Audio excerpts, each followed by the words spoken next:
자, 그러면 이제 진리를 알면 진리가 너희를 자유하게 할 것이다 라고 주님께서 말씀을 하셨는데, 이 하나님의 말씀 토라는 우리가 알아야 될 것이 있어요.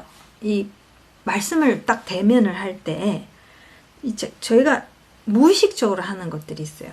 그게 뭐냐면은 현대와 현대인을 배경으로 하고 있다고 무의식적으로 생각을 해요. 근데 이건 진짜 무의식에서 일어나요. 이건 그냥 무의식적으로 일어나는 일이에요. 근데 하나님의 말씀은 역사 속에서 하나님께서는 역사하십니다. 역사 속에서 His 스토리를 풀어주시면서 His 스토리의 이벤트, 사건들을 통해서 하나님의 진리를 이렇게 계시해 주세요. 그래서 그 역사성이 있기 때문에, 역사적인 배경이 있기 때문에 절대로 우리 현대와 현대인의 생각을 갖고 그 생각과 배경을 성경에다가 집어넣으면 안 된다라는 거예요. 근데 많은 경우 우리가 그러니까 우리가 무의식적으로 하는 게 뭐냐면은 현대의 모든 것들과 현대인의 생각과 사고와 모든 것을 성경의 토라의 말씀에다가 이렇게 그 색안경을 끼고선 말씀을 본다는 거예요. 말씀을 접한다는 거예요. 그랬었을 때 굉장히 힘들어져요. 그래서 이것을 분명하게 잘 아셔야 됩니다. 그리고 하느님의 말씀이 토라는 한국과 한국 문화를 배경으로 하고 있지 않다는 거예요. 네, 너무 당연한 얘기죠. 근데 여러분, 우리가 나도 모르게 무의식적으로 그렇게 생각한다는 거예요. 말씀을 읽을 때. 그건 너무 자연스러워요. 너무 자연스러운 일이기 때문에, 너무 무의식적으로 일어나는 일이기 때문에 사실은 의식을 해야 된다는 거예요. 제가 말씀드리고 싶은 것은 의식하면서 읽으셔야 된다는 거예요. 네. 그래서 사실 공부해야 돼요. 그 배경을 알아야 된다는 것이죠. 그러니까 나랑 맞춰서 그러니까 나한테 성경을 맞추는 게 아니라 내가 성경에 나를 맞춰야 된다는 거예요. 이해가 되시죠? 그 다음에 과학적 설명이 아니다라는 거예요. 예, 하나님의 말씀은 과학책은 아닙니다. 그래서 물론 이제 창조 과학도 있고, 저도 이제 그 네바다의 그랜드 캐년도 가보고 이제 설명도 듣고 그랬었어요. 그래서 제가 이제 여기에서 이제 옳고 그르다 그런 것을 얘기하기보다 그냥 의도하신 바는 과학적으로 뭘 설명하시려고 하나님께서 이 토라의 말씀을 주신 건 아니다라는 거예요. 근데 저희가 많은 경우 창세기를 볼 때 저희 생각이 과학적이기 때문에, 저희는 현대인으로서 과학적인 존재이기 때문에 과학적으로 모든 것을 배우고 과학적인 근거에 따라서 모든 것을 사물을 바라보고 진짜냐 아니냐 이런 것에 대한 훈련이 너무 되어졌기 때문에 나도 모르게 창세기 1장 전체를 읽을 때 그냥 과학적 마인드로 막 읽어요. 그래서 이게 물리적으로 생각을 해요. 우리는. 그러니까 그 첫째 날, 둘째 날, 셋째 날 그 시퀀스, 그 차례, 순서, 뭐 그런 우주를 딱 생각했었을 때 우리는 그 이미 나사도 있고 뭐 요즘은 막 인공위성 띄우고 막 사진도 볼 수가 있고 그렇잖아요. 그러니까 그런 마인드로 자꾸 성경 말씀을 본다는 거예요. 창조 이야기를 보게 됩니다. 그래서 좋다 나쁘다 그게 아니라 그런 의도로 쓰시지를 않았기 때문에, 그리고 그런 역사적인 배경, 이거는 한참 전에 일어난 일이기 때문에 그런 마인드가 없는 사람들에게 쓰여진 책이기 때문에, 기록된 것이기 때문에 그런 마인드에서 뭐를 설명하시고 계시는 게 아니다라는 거예요. 그래서 이거를 분명히 알고 있는 게 굉장히 중요해요. 왜냐면 제가 말씀을 읽다 보면은 저 스스로도 막 그렇게 하고 있다는 것을 제가 이렇게 무의식적으로 알게 돼요. 그런 질문을 하는 것들을 보면은 제가 아무리 얘기하잖아요. 과학적 설명이 아니다, 과학책이 아니다, 아무리 얘기하잖아요. 근데 질문하는 거 보면은 여러분 이렇게 질문하시게 될 거예요. 그럼 그 질문들이 가만히 생각해보면 다 과학적 질문이에요. 어떤 물리적인 사고에서 나오는 그런 질문들이라는 거죠. 그래서 이것을 천천히 가야 돼요. 그래서 저희가 이 성경을 읽을 때 스피디 하고선 샥 이렇게 읽는 거, 뭐 통으로 읽는 것도 좋아요. 근데 그렇게 하지만 이것을 천천히 읽어야 돼요. 그러니까 하나님이요, 막 질문을 하게 만드세요. 앞뒤가 안 맞는 얘기 같은 것들이 많아요. 우리 현대인한테 특히. 그렇기 때문에 그때 브레이크를 걸고, 뭐지? 그러니까 생각해 봐야 돼요. 그러니까 의도하시는 것들이 있기 때문에 그래서 저희가 천천히 가야 돼. 진도를 막 빨리 나가는 것도 중요해요. 그러니까 전체적인 그림을 갖는 것도 중요하지만 천천히 가면서 질문들이 늘 많이 하게 하세요. 결국 하나님께서 탁월한 선생님이시기 때문에.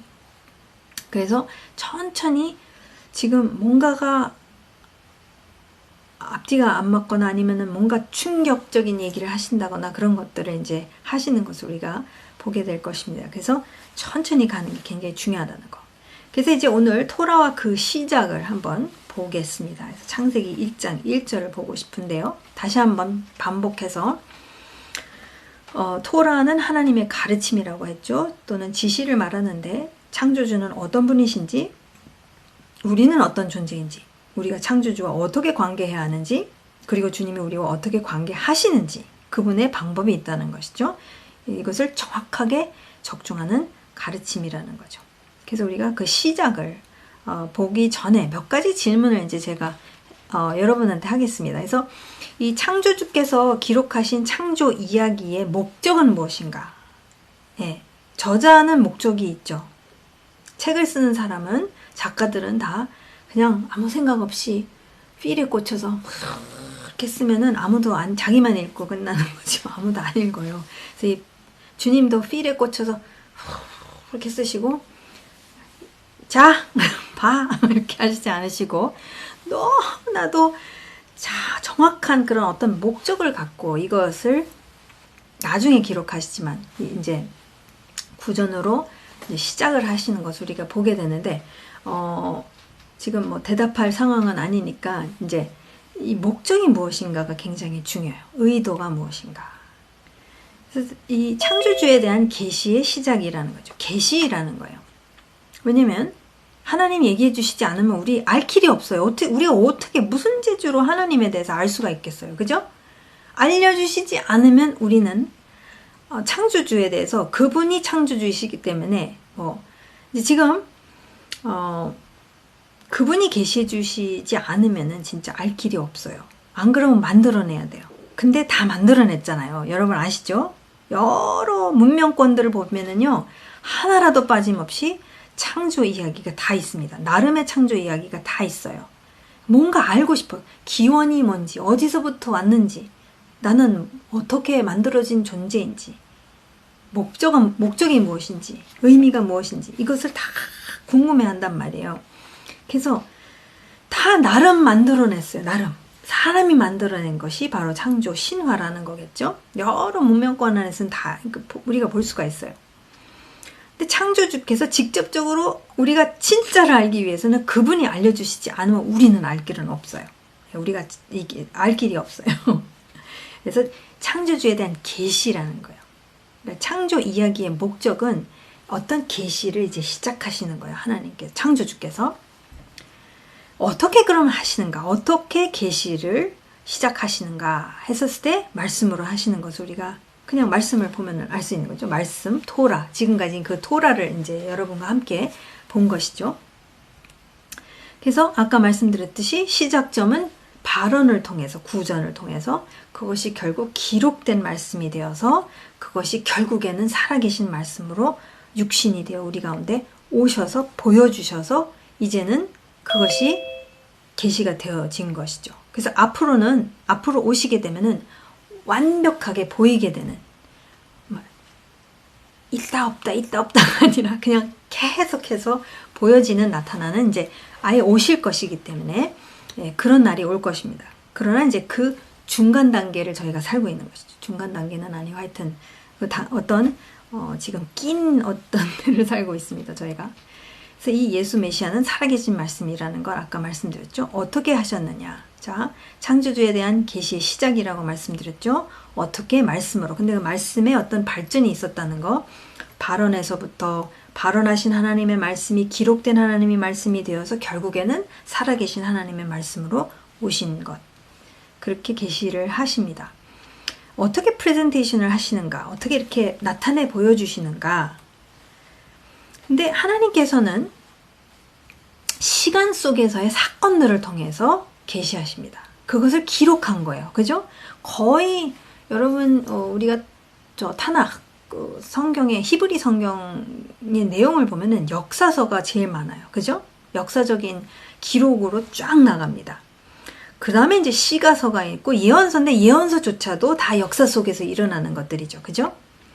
그렇기 때문에 하나님께서는 어떤 사물을 갖고 보통은 많은 경우 다른 문명, 뭐 바벨로니아든 이집트든 이 사물을 갖고선 설명을 하는 것들이 더 많아요. 사물에 대한 이야기들이 훨씬 많습니다. 그러나 하나님은, 창조주 하나님은 이 시간 속에서 지금 쫙 뭔가 펼쳐가고 계시는데 사건들이 막 일어나요. 그죠? 보세요. 창조 사건이죠. 출애굽 사건이죠. 그 다음에 포로로 끌려가는 거 사건이죠. 귀환 사건이죠. 다 역사 속에서 막 사건들이 계속 일어나요. 그 사건들을 통해서 하나님께서 메시지를 계속 전하시고 계시는 거예요. 예수님 성육신 하신 거 사건이죠. 예수님 십자가 사건이죠. 그죠? 이 시간 속에서의 사건들, 이벤트가 계속 일어나는 것을 우리가 보게 됩니다.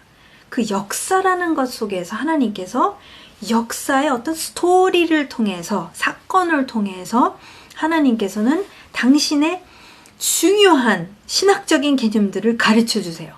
이 신학적인 개념들이요, 그렇게 안 하시면 저희가 철학, 그냥 그리스 철학으로 그냥 생각해가지고 그냥 추상적인 어떤 개념, 추상적으로밖에는 이 남아있을 수밖에 없어요. 근데 하나님은요, 역사 속에서 사건으로 이 가르쳐 주시기 때문에 절대 추상적일 수가 없어요.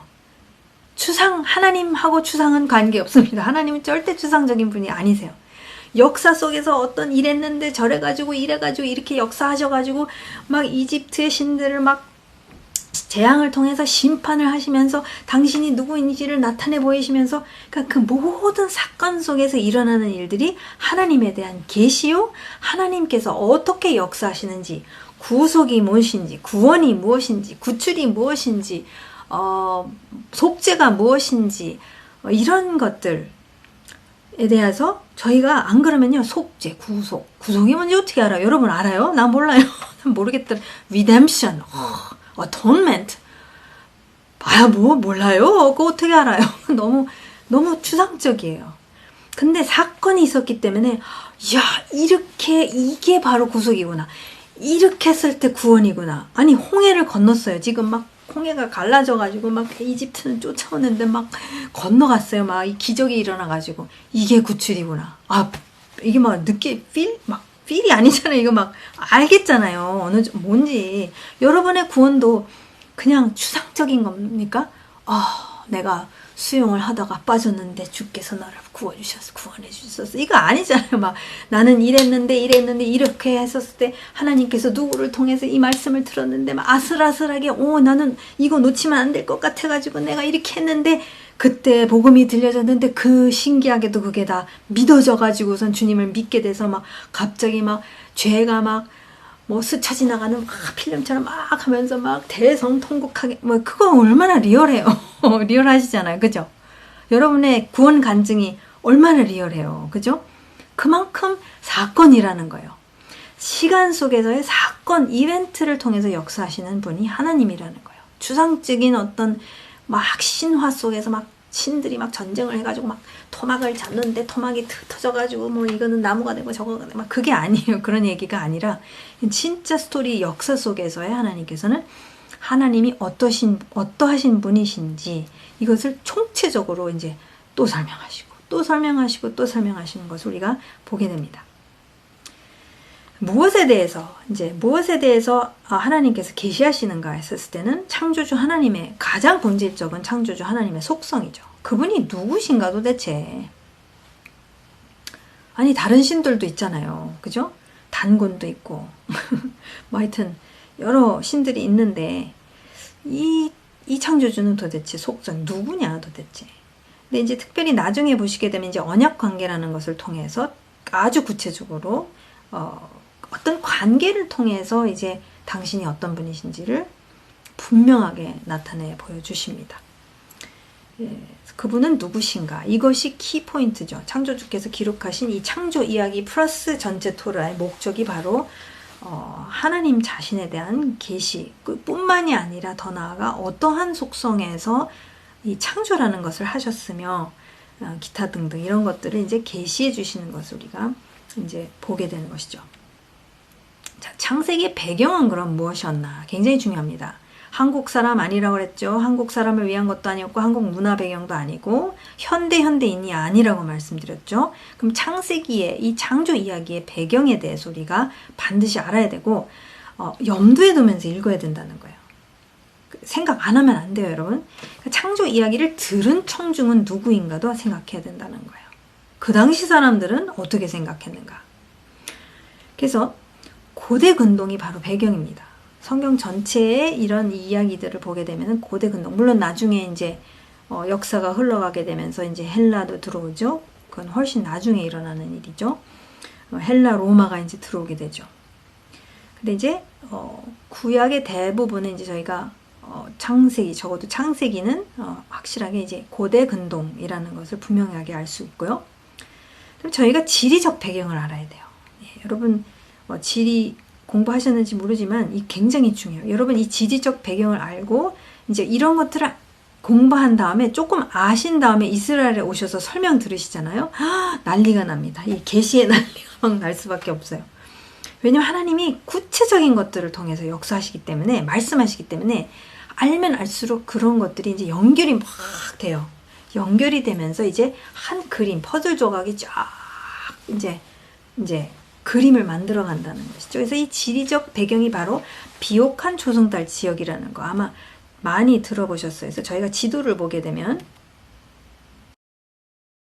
그래서 이 고대 근동의 이제 지도를 보시게 되면은 제 마우스도 보이세요?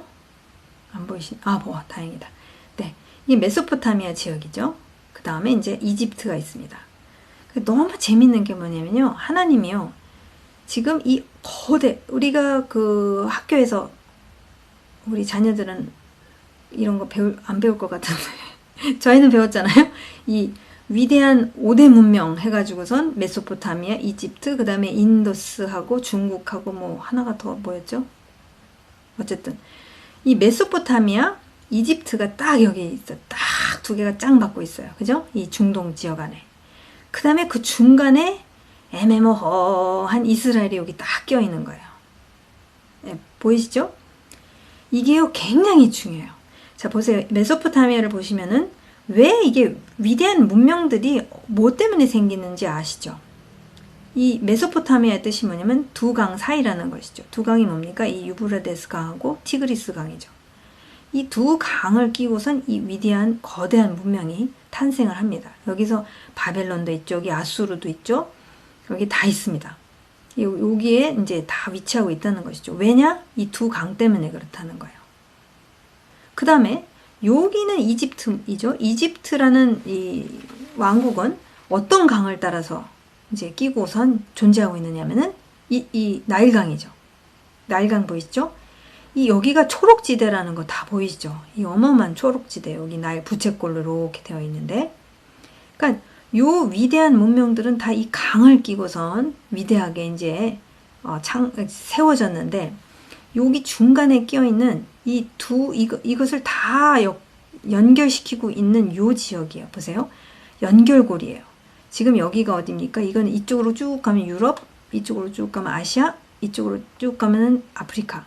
세 대륙을 연결시키고 있는, 아라비아 반도까지 해서 여기를 다 연결시키고 있는 지역이 바로 여기라는 거예요. 그래서 이것을 영어로는 랜드 브리지라고 그래요. 랜드 브리지. 네. 랜드 브리지이기 때문에요, 여러분. 이 랜드 브리지이기 때문에 이 문명을 갖다가 다 연결시켜 준다는 거예요. 그래서 그 당시 사람들이요, 비행기 없었잖아요. 고대 근동에 비행기 없었기 때문에 다 육로로 다녔어요. 육로로 왔다 갔다 했다는, 무역을 했다라는 거예요. 그러면서 이 문명에서 이 문명, 이 문명에서 저 문명, 헷 족속이 여기 있습니다. 이 터키 있는 지역에. 그러면 이 비옥한 초승달이라는 지역을 따라서 어메무시한 이 사막을 가로질러 간 사람 거의 없었어요. 그 사막을 아는 사람들만 감히 지나갔지요, 여기요. 그러나 거의 다 이렇게 갔어요. 아브라함도 이렇게 갔죠. 여기 갈대 우르에서부터 갔습니다. 결국에는 이제 여기까지 갔는데 요 지역이 하나님께서 정하신 약속의 땅이라는 지역이 바로 이 모든 문명을 연결시켜주는 연결고리라는 거예요. 랜드 브리지예요. 땅으로 지금 이 세계의 어마어마한 이 대륙과 문명권들을 다 연결시키는, 그래서 다 지나가야 돼요. 여기 안 지나갈 수가 없습니다. 거기다가 하나님께서 딱 갖다 놓으신 약속의 땅을 정하셨어요. 이유가 다 있어요. 거의 다 지나가면서 이게 다 비교가 되는 거예요. 이게 다 이 어마어마한 문명이라고 우리가 소위 말하는 이집트는 나일강, 메소포타미아는 유브라데스 강과 하고 티그리스 강. 그러나 여기는 강이 없어요. 그죠? 이 랜드 브리지는 물론 요단강이 있지만 너무 막 마이너스 412도 하여튼 이 너무 낮게 있어가지고 더워요. 엄청 덥기 때문에 거기서 살기 힘들어요. 여기는 요단강은 잘 안 씁니다. 그래서 여기는 이 지역은 결국 비밖에는 의존할 수가 없어요. 네. 하나님이요 정확한 곳에 하나님의 나라와 하나님의 백성과 하나님의 메시지를 모든 열방에게 이 제사장 나라를 통해서 알려지게 하시기 위해서 하나님이 여기를 딱 고르셨다는 거예요. 기가 막히죠. 이 사실을 알면은요, 이게 성경이요 펼쳐지면서 너무 기가 막혀, 이런 것들이. 그래서 이것을 기억하세요. 이 굉장히 중요합니다. 이 지리라는 것이, 지리적 배경이 굉장히 중요하다는 것 기억하시고, 오늘날 보시게 되면은 이제 요 초승달이 요 지역이죠. 아까 보여드렸던. 근데 오늘날 이게 거의 이라크, 시리아, 터키 다 지금 거치고 있고, 이집트가 있고, 그 다음에 중간에 딱 이스라엘이 있는 것이죠. 그래서 그것을 기억하셔야 됩니다. 이게 랜드 브리지라는 것을 기억하세요. 지금 하나님께서 정확하게 이 모든 대륙을 연결시키는 연결고리에다가 하나님의 약속의 땅을 주시고, 당신의 백성을 두시고, 하나님의 언약 백성이 무엇인지 언약에 대해서 가르쳐 주시고, 이 제사장 나라로서 모든 열방이 다 오기를 원하셨다는 거예요. 그래서 그것을 실제로 이룬 왕이 누군지 기억하세요? 네. 이것을 실제로 막 절정에 이르러 가지고선 결국 이것을 실제 모든 나라가 너무 이 하나님의 나라에 대해서 궁금해 가지고 너무 그 명성을 들어 가지고선 너무 그 명성을 눈으로 보고 싶어 가지고선 실제로 그 땅을 찾아가는 스토리가, 우리가 솔로몬 이야기를 통해서 알 수, 시바 여왕이 가잖아요. 저기 구스니까는 한 에티오피아 정도 될 거예요. 그래서 이야기를 듣고 찾아갑니다. 그 명성을 듣고 찾아갑니다. 사실 이것을 하나님이 원하십니다. 제사장 나라는 바로 이런 거예요. 네. 실제로 살았었을 때 그 나라 안에는 공의가 있대. 그 나라 안에는 공의가 너무 다르대. 우리랑 너무 달라. 그 나라 안에는 가난이 없대. 그 나라는 번창하는 나라야. 그 나라는 그 하나님이 너무 가까이 계셔서 기도를 하면 다 들어주셔. 이런 것들에 대해서 명성이 막 열방에 막 이제 흩어져 가지고선 이제 찾아오는 것, 하나님의 그 집으로 찾아오기까지 하는 것을 이제 우리가 솔로몬의 이야기를 통해서 이제 볼 수가 있죠.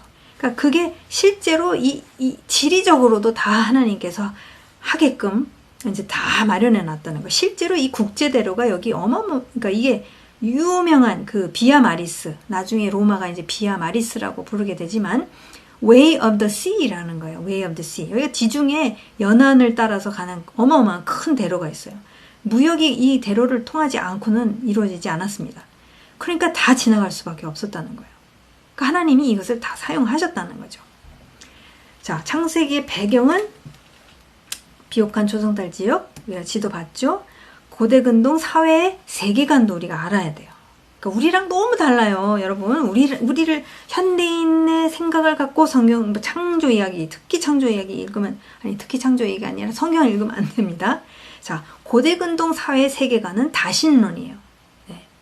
지금 거의 피조 세계를 거의 다 범신론까지 갔는지는 모르지만 거의 뭐 해와 달, 별 다 신들이었죠. 구름 신이었죠. 바알신 아시죠? 구름, 비, 뭐 바다, 얌이라는 그 가나안의 바다신 이름이 얌이죠. 다 다신론입니다. 고대근동 사회의 세계관은 신에 대한 것이 전혀 문제가 안 됐어요. 우리 현대인들은 신 그러면 이제 에휴 꼰대야 막 이러고 하여튼 신 하면 안 되는데 거기는 다신이라는 거예요. 다신. 네, 신 전혀 문제 없어요. 그 다음에 신정일치. 이들의 사고관, 세계관 안에는 이 세속과 신, 거룩이 전혀 그러니까 분리가 되어 있지 않았다라는 거. 완전히 하나예요. 그죠? 그것도 기억해야 돼요. 굉장히 중요합니다. 모든 것이 다 연결되어 있어요. 그들의 사고관은. 그 다음에 부족문화라는 거. 저희는 개인주의지 않습니까? 우리 현대인들은. 그들은 철저히 부족문화예요.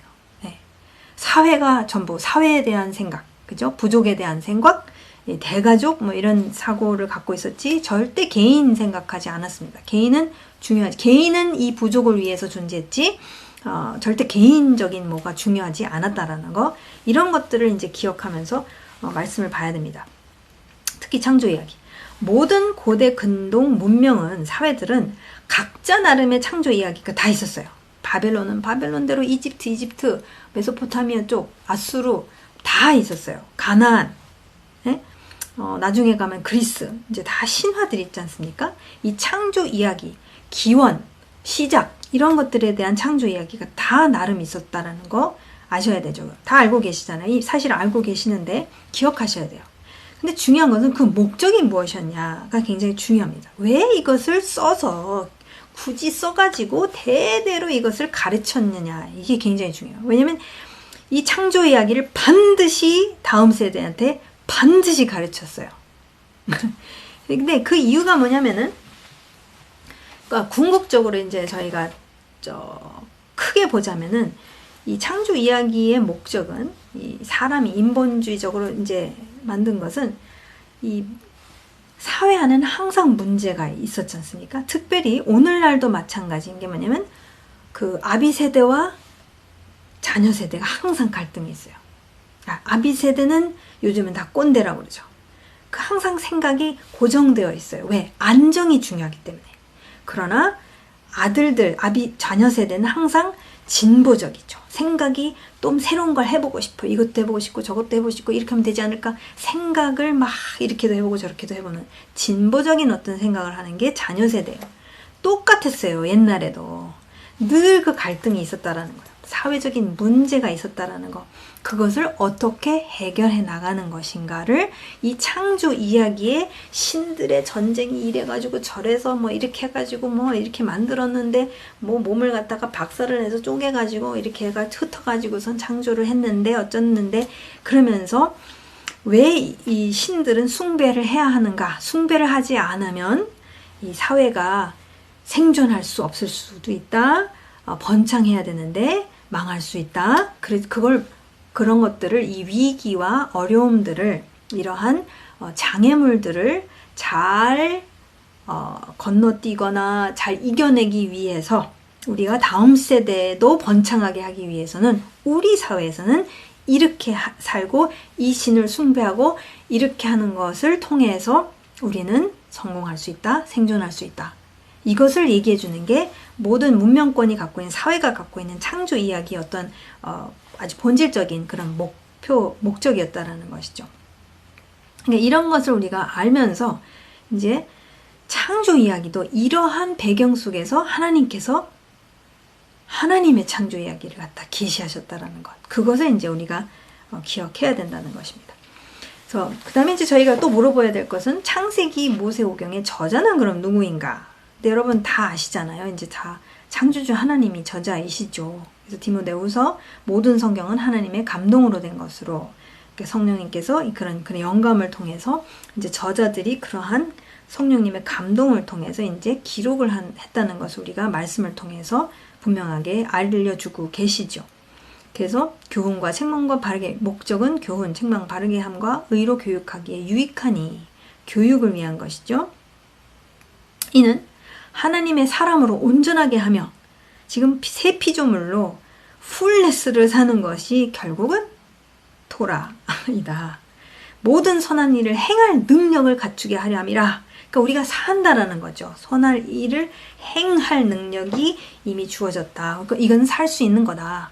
그래서 하나님께서 직접 쓰셨다는 거예요. 그러니까 쓰신 것은 사람을 통해서 이렇게 하셨지만 결국은 하나님으로부터 왔다는 것은 분명하죠. 근데 모세오경의 저자는 그렇다면은 누구냐 했었을 때 모세오경 하니까 모세겠죠. 그래서 모세오경의 저자는 모세인데 모세가 저자라기보다는 사실은 편집자예요. 네. 이것을 고고학적으로 봤었을 때 이 당시 그 족보가 많이 나오지 않습니까? 이 창세기를 보면요. 족보가 2장에 나오고 5장에 나오고 노아의 홍수 그때 나오고 그 후에 10장에 나오고 11장에 2번 나오고 그러니까 이 족보가 계속 나와요. 네, 그러면서 영어로는 These are the generations of라는 표현을 써요. 톨레도트라는 그런 표현을 쓰면서 마치 족보를 이렇게 쭉 써서 뭐 누구는 누구를 낳고 누구는 누구를 낳고 이렇게 쭉 나오지 않습니까? 근데 이것이 목적이 있어요. 그래서 이게 그 당시 그러니까 옛날 고대 근동 사람들의 그 점토판 고고학자들이 이제 점토판을 갖다가 이제 발굴을 하게 되는데 이 점토판이 이런 족보를 기록을 했습니다. 네. 그래서 이 점토판이 족보뿐만 아니라 이런 스토리들이 쭉 구전으로 전해져 내려오면서 이런 족보는 이제 딱 그 점토판에 이제 이런 것들이 발굴이 됐어요. 그러니까 이것을 대대로 점토판들을 대대로 해서 이제 누가 누구한테 주고 그러니까 아브라함이 누구한테 주고 누가 누구한테 주고 또 주고 해가지고 이것이 계속 모아져서 이것을 모세가 전체적인 것을 갖고 있으면서 결국 모세가 편집한 게 아닌가. 왜냐면 모세가 창세기 때, 그러니까 아니면 그때에 살아있는 존재가 아니잖아요. 근데 이제 구전으로 쭉 내려온 이야기들이 있고 이런 점토판을 통해서 족보에 대한 이야기가 쭉 이제 전해져 내려오는 이런 것들이 전해져 내려오는 구전과 함께 해서 결국 모세가 이런 것들을 구전으로 받고 또한 이런 족보를 통해서 결국에는 이것을 전체적인 것을 하나님의 감동으로 편집을 한 것으로 이제 보고 있습니다. 그래서 그렇게 기억하시면 되겠고요. 그 전체를 다 알고 그 시대에 살아서 이렇게 했다고 볼 수는 없죠. 모세가 그러지는 않았기 때문에. 그래서 구전으로 내려온 것과 이런 것들을 다 편집해서 기록으로 남겼다라고 이제 볼 수가 있습니다.